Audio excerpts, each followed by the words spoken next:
Hola, hola amigos, ¿cómo están? Buenos días, buenas tardes o buenas noches, sea la hora que me estén escuchando en este episodio de Todo y Nada.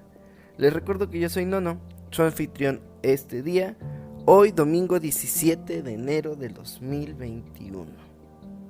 Wow, ya llevamos 17 días del inicio del año, qué chido, qué extraño, ¿no?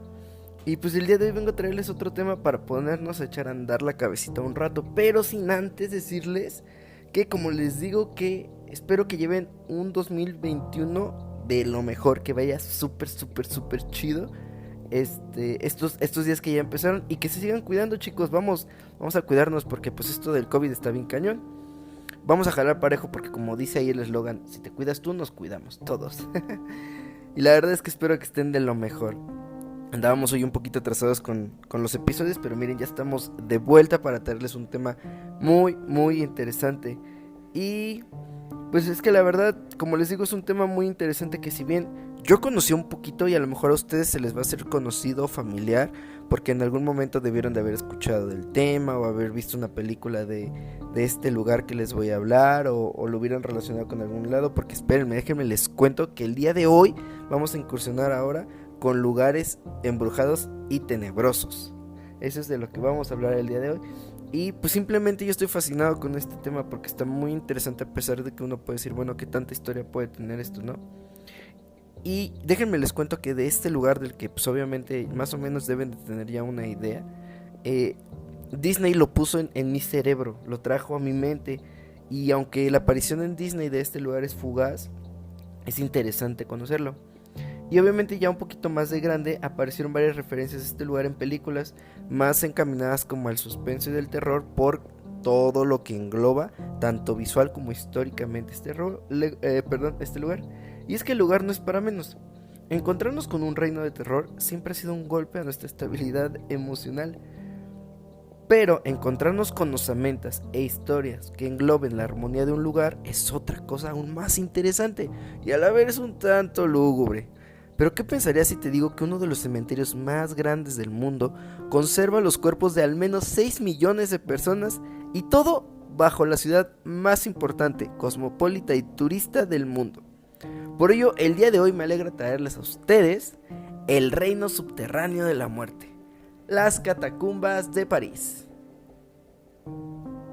La historia de las catacumbas comienza cuando aún no eran catacumbas como tales. En un inicio estos túneles sirvieron como canteras de piedra caliza para construir gran parte de los monumentos y edificaciones que se pueden visitar en la actualidad en todo París. En esta época a los túneles se les llamaba, y perdón por mi francés, Le Carrier du Paris. Le Carrier du Paris. Está raro. O las canteras de París. En el cementerio de los Santos Inocentes, que es el mayor y más antiguo cementerio de la ciudad, es también el principal sitio de donde se mudaron los restos humanos. Y aquí viene la referencia que más adelante les voy a decir también, de Disney. Si ustedes se van al jorobado de Notre Dame, cuando Quasimodo va a rescatar, bueno, va casi al final de la película, entran al cementerio de los Santos Inocentes. Entonces era muy importante en este contexto de la vida, era muy importante este cementerio. Este cementerio como tal se encontraba muy saturado y causaba problemas sanitarios ya desde hace más de 3 siglos. Debido a esto las cuevas comenzaron a llenarse de esqueletos, o sea las catacumbas como tal. Las autoridades parisinas eligieron un lugar de fácil acceso, situado en la periferia de la capital, las antiguas canteras de Tomé y Siog, bajo la planicie de Montbois. Estas canteras, explotadas como mínimo desde el siglo XV y posteriormente abandonadas, estoy hablándoles aproximadamente del año de 1400 al año de 1500, son una pequeña parte del laberinto que se extendía bajo la ciudad, sobre una superficie aproximada de 800 hectáreas. Su diseño y la organización del traslado de los esqueletos corrió a cargo de Charles Axel Goumont, inspector del Servicio de Inspección General de Canteras de París. Este servicio, instalado el 4 de abril de 1777 por Luis XVI, tenía como comisión supervisar y unificar las canteras abandonadas tras producirse una serie de importantes hundimientos del suelo parisino durante el siglo XVIII. Esto era mucho la idea de Luis XVI, era buscar un lugar donde montar a tantos cuerpos. Y ahorita les voy a platicar un poquito más de esto porque es importante que nos demos una idea de la gravedad en la que se encontraba París en este entonces, ¿vale? Porque era una cantidad de muertos que la verdad es que no se podía en ese entonces. Así que, pues, encontrar estas canteras que utilizaban incluso desde mucho antes en el Imperio Romano, en las Galias, encontrar estas canteras y unirlas todas para crear una red de túneles que permitiera enterrar esta cantidad de cadáveres, pues la verdad es que iba a ayudarle a París a tener primero una mejor manera de organizar a sus muertos, como también luchar y combatir contra los problemas sanitarios que se estaban presentando. Las primeras evacuaciones tuvieron lugar entre 1785 y 1789. Toda esta operación fue debido principalmente al exceso de restos humanos que llenaban los pequeños cementerios de las ciudades después de más de 1000 años albergando esqueletos.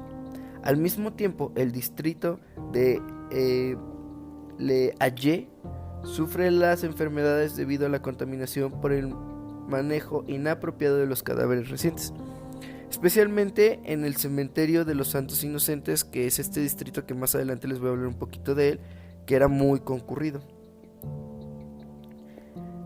El cementerio de los Santos Inocentes como tal fue clausurado en 1780, tras permanecer en uso ininterrumpidamente durante más de 10 siglos. Imagínense, pueden darse una idea de la cantidad de cadáveres que albergaba este cementerio, porque fue clausurado hasta 1780. O sea, estamos hablando de 10 siglos en los cuales hubo cuerpos tras cuerpos. Se vaciaron todas las sepulturas, las fosas comunes y los osarios, y cada hueso fue transportado al caer la noche para evitar la protesta de la población parisina y de la iglesia. Esto es, el jefe máximo de la iglesia en París pasaba junto con un grupo de sacerdotes a los diferentes cementerios en unas carrozas por la noche. Imagínense lo tétrico que era esto. Usaban túnicas, obviamente como hábitos para bendecir a los cadáveres. Entonces salían de las diferentes iglesias de París y se dirigían a los diferentes cementerios. Cuando llegaban ahí, el sepulturero iba sacando todos los cadáveres, y les estoy hablando de cadáveres que acaban de ser recién enterrados, y también cadáveres o huesos que ya tenían muchísimo tiempo ahí. Entonces el sepulturero sacaba los cadáveres, los metía a las carrozas, el sacerdote los bendecía y entonces se hacía una especie de procesión hasta la entrada de las catacumbas, donde eran depositados todos los esqueletos o cuerpos que eran llevados hasta ahí. Entonces, pues esto se hizo por las noches para evitar la protesta de la gente. O sea, imagínense, ¿no? Un día normal en París de estos años, de los 1700, tú vas caminando y a un lado va pasando de ti una carroza con cuerpos. Además de que era insalubre, pues imagínense lo incómodo que era ver, o lo tétrico que era ver un cuerpo pasar a un lado de ti, ¿no? Entonces por esa razón se hizo por las noches, y también por la cuestión de los malos olores, de los cuales les voy a hablar un poquito más adelante.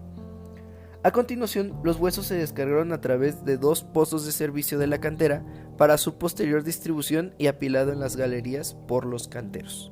Se contrató un grupo, había un grupo de sacerdotes específicos que se encargan obviamente de bendecir, porque recordemos que París en este entonces era uno de los países más católicos, solamente superado por España. Entonces el hecho de que los sacerdotes estuvieran presentes pues era de suma importancia. Entonces durante las noches o durante el día incluso, los sepultureros y los canteros se dedicaban a distribuir por todas las galerías todos los cuerpos de las personas, para ir dando espacio a los nuevos cuerpos que iban a ir entregando durante la noche. Y pues los sacerdotes bendecían el lugar para pues darle llamarlo como un terreno santo, ¿no? Lo que pues, sería un cementerio gigante. Aproximadamente en 1400 los cementerios se empezaron a llenar y la tierra de cultivo se empezó a usar como unas fosas comunes. Los entierros se habían vuelto tan problemáticos que los parisinos habían utilizado la técnica de mantener a sus difuntos en los ataúdes solo durante el velatorio, para después llevarlos, abrir una escotilla y dejarlos caer en fosas comunes. Otras historias hablan que los sepultureros desmembraban los cadáveres y mandaban solamente los torsos a las fosas comunes. Y todo lo que eran brazos y extremidades en general se acumulaban en una gran torre y al final era quemada hasta que quedara finalmente simplemente los huesos, los cuales eran aventados a las fosas comunes, y dichas fosas en general podrían albergar hasta 1500 cuerpos o muchísimos más. Ahora quiero que contextualicen, porque ahorita lo voy a mencionar, pero quiero que contextualicen todo lo que está pasando. Estamos hablando de, yo me brinqué del 1700 que ya les empezaba a hablar, y retrocedí hasta el 1400. Y les estoy hablando que, por ejemplo, el panteón de el cementerio de los Santos Inocentes durante más de 10 siglos albergó cadáveres. Quiero que analicen esta situación. París nunca fue la ciudad más limpia de la que todo mundo, o la que ahora conocemos. París siempre tuvo los conflictos de falta de agua, de cuestiones insalubres, de la contaminación como tal. Entonces ahora quiero que analicen toda la cantidad de cadáveres que se encontraban. ¿Cuál era el problema? ¿Cuánta gente estaba muriendo en ese entonces? Porque contextualicemos que en este entonces pues había guerras, todo este tipo de cosas. Entonces toda la gente que moría, imagínense la cantidad de putrefacción, de cuerpos en putrefacción que se encontraba en la zona. A eso agrégale la falta de agua que existía en la ciudad, la gente que aventaba los desechos sanitarios por las ventanas y caían en la calle, el problema de las ratas. Todo esto está englobando una cantidad impresionante de contaminación en una ciudad que no podía más con la cantidad de habitantes. Pero antes vamos a conocer un poquito más de la historia de los cementerios parisinos, y más específicamente les diré cómo era el cementerio de los Santos Inocentes, que les recuerdo, muy popular, se convirtió con la llegada del jorobado de Notre Dame en Disney. Y es que durante 800 años este fue el centro de toda la distribución de alimentos y productos de todo París. Es decir, estaba el panteón o el cementerio como tal, y a los lados del panteón, a los alrededores del panteón, se encontraban avenidas grandes donde la gente se dedicaba a la distribución de alimentos y productos de todo París. Era una especie de centro comercial de la antigüedad. Ahí se vendía comida y productos de uso común, y por las noches punto de reunión para los parisinos. Imagínense el foco de infección que era eso. O sea, estás repartiendo alimentos a un lado de un cementerio que tiene un exceso de cadáveres que están en putrefacción. Pero es que no es aquí nada más esto, porque ahora viene este asunto. Durante la noche la gente se reunía, pues era una zona normal en la que la gente podía pasar, ¿no? Pero para los 1700 la zona estaba completamente contaminada por los cadáveres que se pudrían en los cementerios, ya que los cadáveres bajo tierra ya no se descomponían por la cantidad de contaminación que existía en el cuerpo. Imagínense cuánta contaminación había. Quiero que lo piensen. Para que el cuerpo ya no se pudiera descomponer, el suelo estaba tan dañado que la gente reportaba cada semana al menos 3 boquetes que se abrían a las tumbas abiertas, es decir, se abría el piso porque ya era muy débil. El agua se contaminó y esto propició que las enfermedades se propagaran, creando grandes epidemias de diferentes enfermedades. Los inspectores de la época hablan que era tanta la contaminación que la piel de los habitantes empezaba a descomponerse con una reacción a todo lo que pasaba. Se cuenta incluso que las perfumerías, aquí voy a hacer un paréntesis, recordemos que París es muy famoso por sus perfumes. Bueno, se cuenta que los perfumes fueron creados con la finalidad de que eliminaran el mal olor de las personas. Y esto era porque la corte francesa y en general todo París no tenía agua. No se bañaban, no tenían la cultura de bañarse constantemente. Así que pues ellos duraban semanas sin bañarse. Entonces utilizaban este tipo de lociones para evitar los malos olores. Y pues es así como los perfumes nacen en París, o sea, ante esta necesidad. Y entonces pues regresando a las perfumerías no podían vender sus productos porque la gente ya no distinguía los olores. Los tapices de los mercaderes de textiles cambiaban de color al exponerse por mucho tiempo en Leal, que es una de las avenidas principales donde se encontraba el cementerio de los Santos Inocentes. Los comerciantes de vino reportaban que sus barricas en vez de buen vino producían vinagres y permanecían mucho tiempo en las cavas. Les Halles se convirtió en un lugar lleno de enfermedades. Era como si todo fuera una tumba y los vivos solo esperaban en convertirse en un cuerpo más que sería tirado en esa fosa común a cielo abierto. En la primavera de 1780, un comerciante de jabón de Les Halles se encontraba en otro día más para vender sus productos en un puesto a las afueras del cementerio de los Santos Inocentes.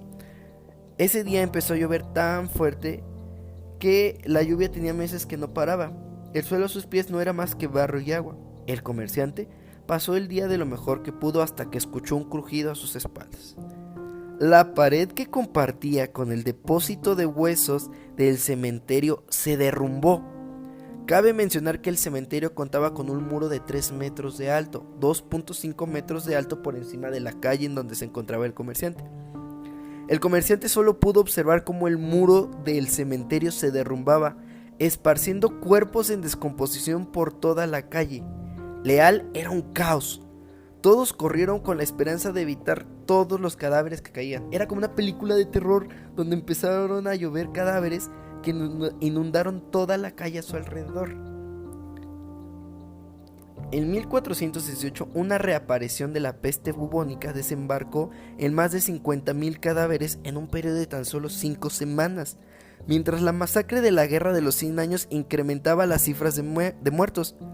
Cuando los cementerios se llenaron, los sepultureros vaciaron las fosas y arrojaron los huesos en largas edificaciones en los bordes de los cementerios, que hicieron espacio para albergar a más cadáveres bajo la tierra, hasta que fuera su turno de ser desenterrados y alojados en los osarios, como se les llamaba a estas estructuras. Esta práctica se llevó por siglos hasta que el aire de París se volvió pútrido, que nadie podía disfrazar el olor que se podía percibir a kilómetros de distancia. Los traslados continuaron hasta la Revolución Francesa, en 1814, con la eliminación de los cementerios parroquiales del centro de París, como San Eustaquio, San Nicolás de los Campos y el convento de los Bernardinos. Los traslados se reanudaron en 1840 durante las obras del urbanista y del urbanismo Louis Philippe y las obras haussmannianas entre 1859 y 1860. Es aquí donde es decretado el osario municipal de París, el 7 de abril de 1789, y es entonces cuando se apropia del término mítico de las catacumbas, en referencia a las catacumbas de Roma, lugar que despierta gran fascinación pública desde su descubrimiento, pues en las catacumbas pues igual se encontraba algo muy parecido. Aproximadamente 15 meses fueron necesarios para trasladar millones de huesos provenientes de multitudes de cementerios, lo cual se llevó a cabo durante las noches, como ya les comenté, cruzando la ciudad en carretas. Por fin se finalizó aproximadamente en 1870, acumulando los restos de aproximadamente 6 millones de parisinos. A partir de 1809, las catacumbas se abren al público con una cita previa. Al final del recorrido se pone a disposición de los visitantes un libro de visitas para recoger sus impresiones y que se llena con gran rapidez debido al gran interés que esta visita despierta tanto entre la población de los franceses como entre los extranjeros, pues es un punto imperdible de París. Con el paso de los años, el osario ha recibido la visita de numerosos personajes ilustres a lo largo de su historia. En 1789, el conde de Artois, futuro Carlos X, acudió en compañía de las damas de la corte. En 1814 recibe la visita del emperador de Austria, Francisco I, y en 1860 es Napoleón III quien la recorre acompañado de su hijo. Durante el siglo XIX, las modalidades de visita no dejaron de cambiar, entre cierres totales y aperturas mensuales o trimestrales. En la actualidad, todo el mundo puede acceder a ellas sin necesidad de una autorización. Las catacumbas de París reciben a casi 550,000 visitantes por año. Las paredes de las catacumbas están cubiertas por grafitis, que datan aproximadamente del siglo XVIII en adelante. En 1871, la Comuna de París asesinó a un grupo de monárquicos en una de las cámaras o galeras de las catacumbas. Durante la Segunda Guerra Mundial, miembros parisinos de la resistencia francesa utilizaron este sistema de túneles. De igual manera, durante este periodo, soldados alemanes establecieron un búnker subterráneo en las catacumbas, debajo de Lycée Montage, una escuela secundaria en el sexto distrito de París. Los huesos están acomodados en forma de muralla, decisión tomada por el Inspector General de Canteras, donde se puede encontrar placas identificando la procedencia de los huesos e incluso pequeños altares con contenido de epitafios en latín. Solo aproximadamente 1,5 kilómetros de las catacumbas están abiertos al público, de un total de casi 300 kilómetros que abarcan en total. El sistema de túneles es demasiado complejo y a pesar de que estos poseen placas para identificar debajo de qué calle te encuentras, es muy fácil perderse en el trayecto. Hay pasadizos demasiado estrechos y bajos, algunos de los cuales se inundan fácilmente. Por esta razón, los visitantes deben de contar con la ayuda de un guía debido a estos peligrosos periodos en los que se encuentran. Desde el 2 de noviembre de 1955 se considera ilegal toda visita sin escolta oficial, lo cual de no ser cumplido puede acarrear una multa de 60 euros impuesta por el Cataflic o policía especial que patrulla las catacumbas. El acceso cuesta aproximadamente en la actualidad 12 euros. Sin embargo, existen entradas secretas a lo largo de todo París, lo que permite ingresar a las catacumbas por medio de las alcantarillas o del metro. En raras pero peligrosas ocasiones, las personas hacen uso de estos accesos para entrar en ellas.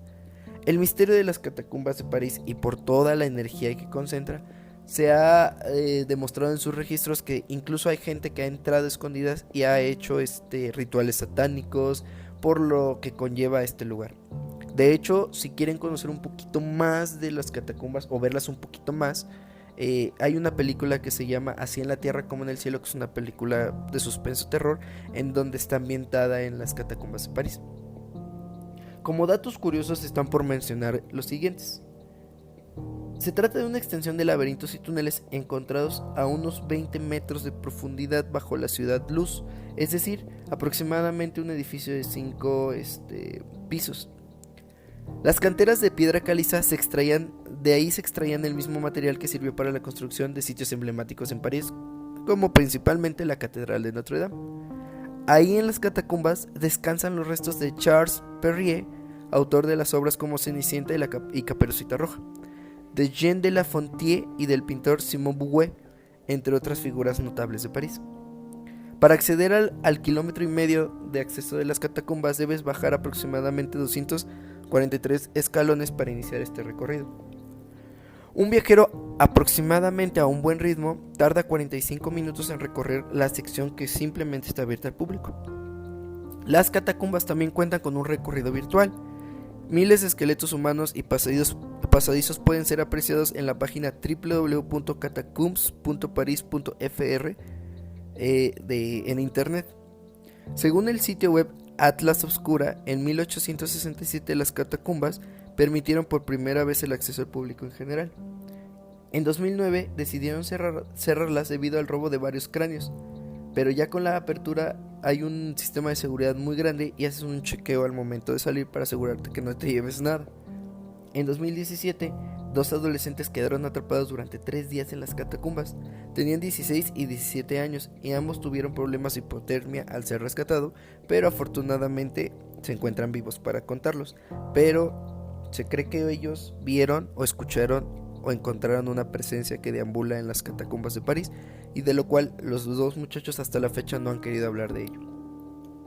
Los sitios macabros y emblemáticos de las diferentes ciudades no solo nos muestran el lado oscuro de las mismas, sino también nos llevan a un viaje por el tiempo o a conocer no solo los aspectos históricos que engloban a estas grandes potencias mundiales. Las catacumbas de París es un ejemplo vivo no solo del lúgubre significado que conlleva, sino también de una gran obra de arte, de un momento de reflexionar para analizar simplemente la muerte, pero también las condiciones en las que se encontraba la humanidad. Pero también creo yo que nos lleva a pensar, ¿qué pasará con nuestros restos mortales cuando no estemos aquí? ¿Terminarán en la basura, en bolsas negras, amontonados en algún lado? Pues al final, en polvo eres y en polvo te convertirás. Muchas gracias a todos, esto fue Todo y Nada y yo soy su anfitrión Nono. Hasta la próxima semana, amigos.